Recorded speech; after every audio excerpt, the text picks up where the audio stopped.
सरकार ने महंगाई राहत कैंप का ऐलान कर रखा है।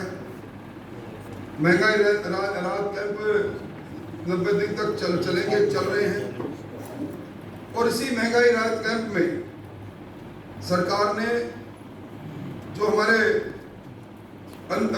NFSA परिवार है 1 करोड़ से ज़्यादा, उनको अन्नपूर्णा फूड पैकेट बांटने का फैसला किया है।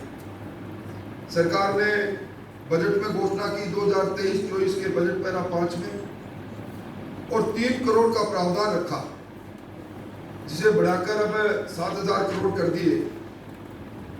राजस्थान की विधानसभा बजट हेड तय करती है, बजट का पालन होता है। ये बजट जो खाद्य आपूर्ति विभाग के बजट हेड में जो पैसा स्वीकृत हुआ, सरकार ने उसे ट्रांसफर करके सहकारी विभाग और सहकारी विभाग में भी उस कॉन्फ्रेंट को दे दिया, जिसके बारे में विधानसभा में मैंने खुद ने मामला उठाया था। उन्होंने मिड डे मील में 200 करोड़ के टेंडर की आड़ में 1668 करोड़ का कार्यादेश दे दिया था। उसी कॉन्फ्रेंट को सिंगल RTPP एक्ट की धज्जियां उड़ाते हुए बिना निविदा के संस्थागत भ्रष्टाचार के माध्यम से अपने चहेती कंपनी को ठेका देने के लिहाज से सरकार ने काम किया। विभाग के मंत्री प्रताप सिंह जी खाचरियावास ने कहा कि मेरे विभाग को बंद कर दो, और बिना विधानसभा की अनुमति के वित्त विभाग ये कर रहा है, किसको उपकृत करना चाहता है। उन्होंने वित्त विभाग पर आरोप लगाया। वित्त विभाग के जो हमारे सरपरस्ती हैं वो हमारे मुख्यमंत्री वित्त मंत्री के रूप में हैं। एक बार फिर सरकार के कमीना मंत्री ने अपने ही मुख्यमंत्री को कटघरे में खड़ा किया है और महंगाई राहत कैंप में 90 लाख लोगों ने रजिस्ट्रेशन कराया है। 25 मई को इन्होंने कहा मैं ये फूड पैकेट बांटना प्रारंभ करेंगे। अब ये फूड पैकेट जब बटेंगे आचार संहिता के आसपास, और इसी प्रकार मुख्यमंत्री जी ने एक ऐलान और कर रखा है। उन्हें अपनी बहनें याद आई है। रक्षाबंधन पर वो 1 करोड़ 33 लाख बहनों को स्मार्टफोन देंगे। ये अगर इसकी बजटीय घोषणा थी 2022-23 में, अगर उस घोषणा को 16 महीने बाद इन्होंने अगस्त की तारीख तय की है, और इस स्मार्टफोन की कीमत अगर मैं 15,000 रुपये मानूं तो 19,950 करोड़ के स्मार्टफोन मुख्यमंत्री जी बांटने की तैयारी कर रहे हैं। और इन्हीं मुख्यमंत्री जी ने जब भामाशाह स्वास्थ्य बीमा योजना आई थी, 108 करोड़ की लागत से भामाशाह के कार्ड बने थे। तत्कालीन मुख्यमंत्री जी वसुंधरा जी की फोटो उसमें लगाई। इन्होंने बहुत बड़ा ऐतराज किया कि सरकार के पैसों से महिमा मंडन क्यों हो रहा है। और आज ये जो स्मार्टफोन है, इसमें 2 दर्जन से अधिक मुस्कुराते हुए मुख्यमंत्री जी की फोटो। और ये सवाल ये है कि ये मोबाइल किन कंपनियों के माध्यम से कब इनका कार्यादेश दिया गया, कब टेंडर किया गया, कितनी कंपनियों ने भाग लिया। ये संस्थागत भ्रष्टाचार का दूसरा नमूना है। और एक और सरकार आर्थिक आपातकाल में आ गई। सरकार RBI की रिपोर्ट के अनुसार 2019 के अनुपातिक रूप से देखें तो 200 गुना ज्यादा सरकार ने 5,59,00,000 करोड़ रुपए का कर्जा ले रखा है। अभी सरकार ने महंगाई राहत कैंप में इस कैंपों का जिस प्रकार राजनीतिकरण हुआ, ये संघवाद पर चोट लग गई। इन कैंपों में केंद्र सरकार और प्रधानमंत्री जी के कई जगह तो पोस्टर लगा दिए, मोदी भगाओ देश बचाओ, और मुख्यमंत्री जी री रजिस्ट्रेशन के नाम पर लोगों को इकट्ठा करके भाषण पिला रहे हैं। और अब इन्होंने जो लोग इस कैंपों में नहीं गए, 62,94,482 परिवार, इनका पूरा डेटा थर्ड पार्टी के साथ शेयर कर लिया। नीचे उन लोगों को दे दिया जो संविदा स्तर पर काम कर रहे हैं, कलेक्टर से SDM से तहसीलदार से नीचे। और ये साइबर क्राइम में राजस्थान 1 नंबर पर है। इस प्रकार डेटा का को जारी करना ये निजी निजात पर एक तरह से हमला है। और अभी केंद्रीय मंत्री अश्विनी वैष्णव ने भी कहा कि किसी भी प्रकार से डेटा और टेलीफोन पर शेयर नहीं करना चाहिए। अगर सरकार वास्तव में महंगाई में राहत देनी चाहती है तो जो पेट्रोल और डीजल पर जो 6 बार इन्होंने वैट बढ़ाया, भारतीय जनता पार्टी में के समय में डीजल पर 18% और पेट्रोल पर 26% वैट था। आज कांग्रेस के शासन में डीजल पर 19.30% और पेट्रोल पर 31% वैट है। मेरी मांग है कि सरकार ने वादा किया था जीएसटी के दायरे में जन घोषणा पत्र के माध्यम से, अब सरकार इसको कम करे। मंडी टैक्स जो भारतीय जनता पार्टी के कालखंड में ₹1.60 था, ₹2.60 है, इसको कम करें।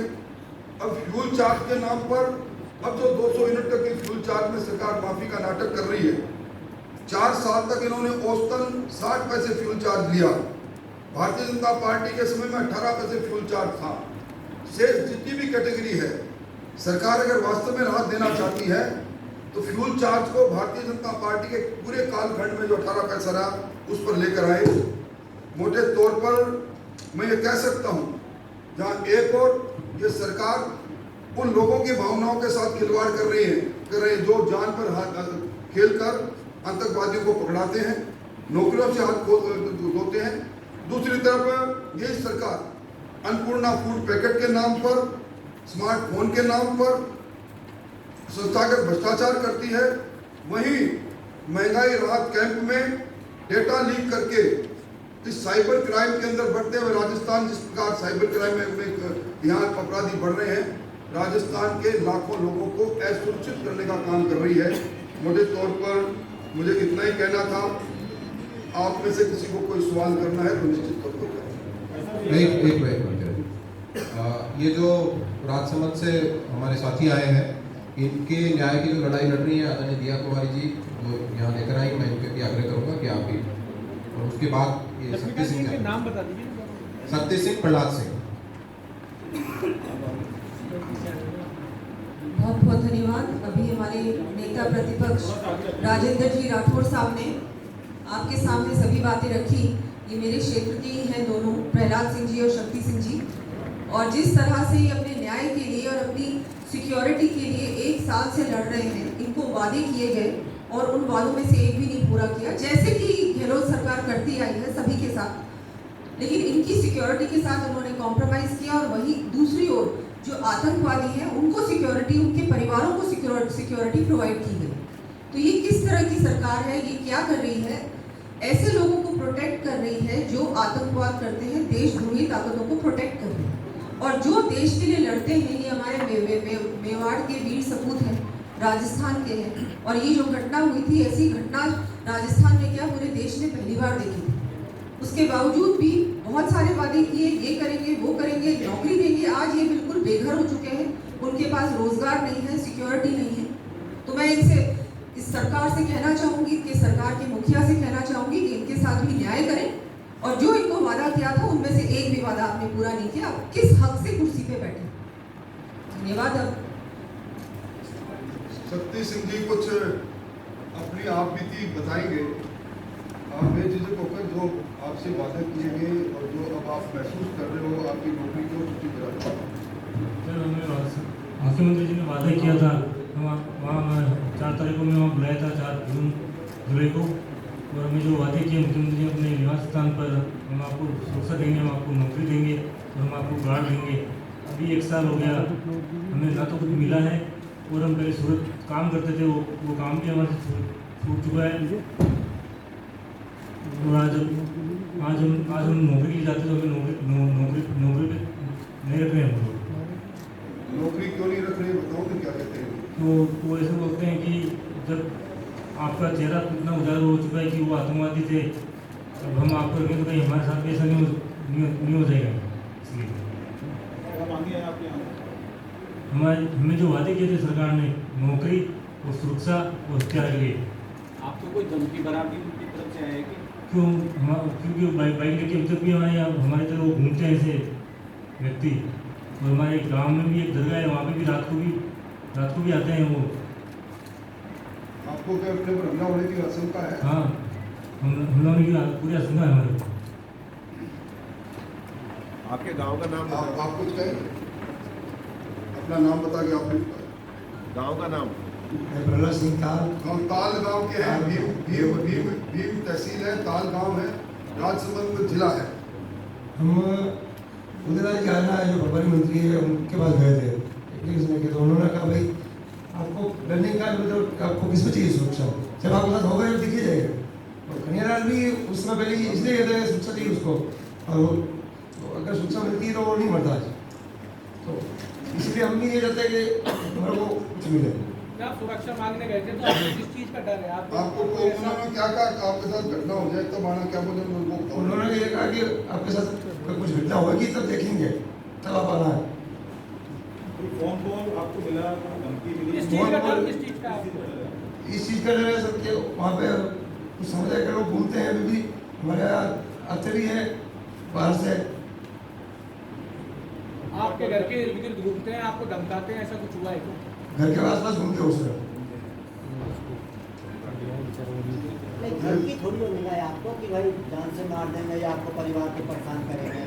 आपको ये आपका सवाल हो तो आदरणीय राजेंद्र राठौर जी। इनके घरों में संदिग्ध लोग इनके घरों के आसपास लगातार मोटरसाइकिलों से चक्कर लगाते हैं। इनके गांव की दरगाह के अंदर इस प्रकार की गतिविधियां हो रही है। ये डरे हुए हैं, सहमे हुए हैं। इन्होंने वहाँ की सांसद महोदय से संपर्क किया, सांसद महोदय के माध्यम से इन्होंने कोशिश की, फिर इनको राय दी गई कि आप प्रभारी मंत्री के पास जाओ।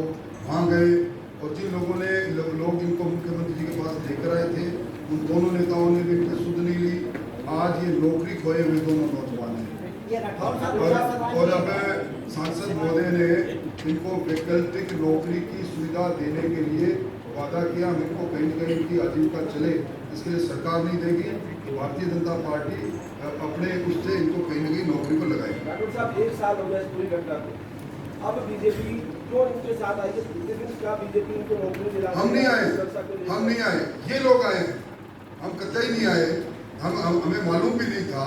ये लोग पिछले कई दिनों से सांसद महोदय के संपर्क में थे और सांसद महोदय ने सारी बातें हमारे प्रभारी अरुण सिंह जी को बताई और उसके बाद ये तय हुआ हमारा कि हम इनको लेकर आप लोगों के साथ सांसद साहब और बीजेपी इस क्षमता में है कि नौकरी और सुरक्षा दिला सकते। सुरक्षा तो नहीं दिला पाएंगे पर निश्चित तौर पर इनकी आजीविका का प्रबंध करें, ये हमारा नैतिक काम है, इसको करेंगे।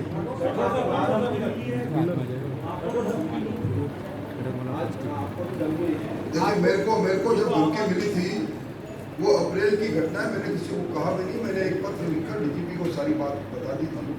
ये इस राजस्थान में गैंगस्टर पुनः लिए हुए हैं जेलों के अंदर। सबसे बड़ा सवाल है जेलों के अंदर उनको ये सुविधा कैसे मिल जाती है? वो स्मार्टफोन से, मोबाइल से, इंटरनेट से लोगों को धमकाए। ये जेल सुरक्षा पर एक बड़ा प्रश्न चिन्ह है। चिट्ठी लिखने के बाद सुरक्षा बढ़ाएगी सर आप? नहीं, मेरी कोई सुरक्षा नहीं। सर एक बार डिटेल से बता दें ना, मेरी सुरक्षा खुद करने के लिए सक्षम हूँ। नहीं राठौर साहब एक बार डिटेल से बता दें क्या धमकी मिली थी, किसने दी थी? और मोटे तौर पर जो मैंने अन्नपूर्णा के अंदर और स्मार्टफोन के अंदर और डिजिटल डेटा लीक हुए इसके जो मैंने आपको दिया है पेट्रोल डीजल का, ये मैं एक पत्र के रूप में वो दे देता हूँ, कागज के रूप में। राठौर साहब अजमेर से आज एक युवक की धारदार हथियार से गला काटा गया है, हालत सीरियस बनी हुई, तो आए दिन ऐसे मामले सामने आ रहे हैं। देखिए अब आप देख रहे हैं दोहरा चरित्र। एक व्यक्ति जो सरकार के अंदर है और वो आज सरकार के अंदर भगवान राम पर टिप्पणी करे, चतरा राम जी उन पर एफआईआर दर्ज हो, कोई कार्रवाई नहीं। इनोसेंट नौजवान बच्चे कोई नारा लगा दे उनके खिलाफ कार्रवाई। ये वोट की फसल काटने की जो नीति और नीयत रही है कांग्रेस की, ये हम इसकी भर्त्सना करते हैं और कांग्रेस सरकार से उम्मीद करते हैं कि कम से कम सुरक्षा के नाम पर इस प्रकार की घटनाओं की पुनरावृत्ति नहीं हो। हम यही मांग कर रहे हैं कि फिर कन्हैयालाल की तरह ये दोनों नौजवान किसी बलवेदी पर नहीं चढ़ जाए। सरकार को इनकी सुरक्षा की व्यवस्था करनी चाहिए। अरे जब बड़ा शहर के कांग्रेस अध्यक्ष की हत्या हो जाए उसके बाद आप कानून व्यवस्था कैसे मानोगे?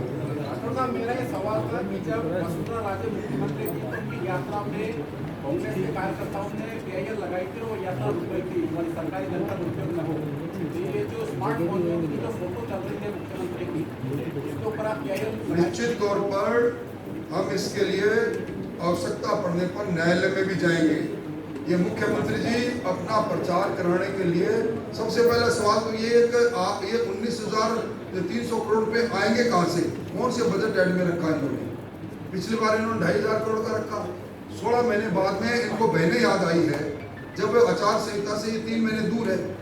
और इसी पर अन्नपूर्णा योजना में इनका मंत्री खुद कह रहा है कि वित्त विभाग किसको उपकृत करना चाहता है, वे अनियमितता क्यों करता है। जो मंत्री एक कैबिनेट मिनिस्टर आरोप लगा रहा है मुख्यमंत्री पर, ये पहले हुड्डा जी ने आरोप लगाया, फिर अब प्रताप सिंह खाचरियावास आरोप लगा रहे हैं। ठीक साहब, बहुत बहुत धन्यवाद साहब। अरे भैया नीचे बैठो, हेलो नीचे बैठो,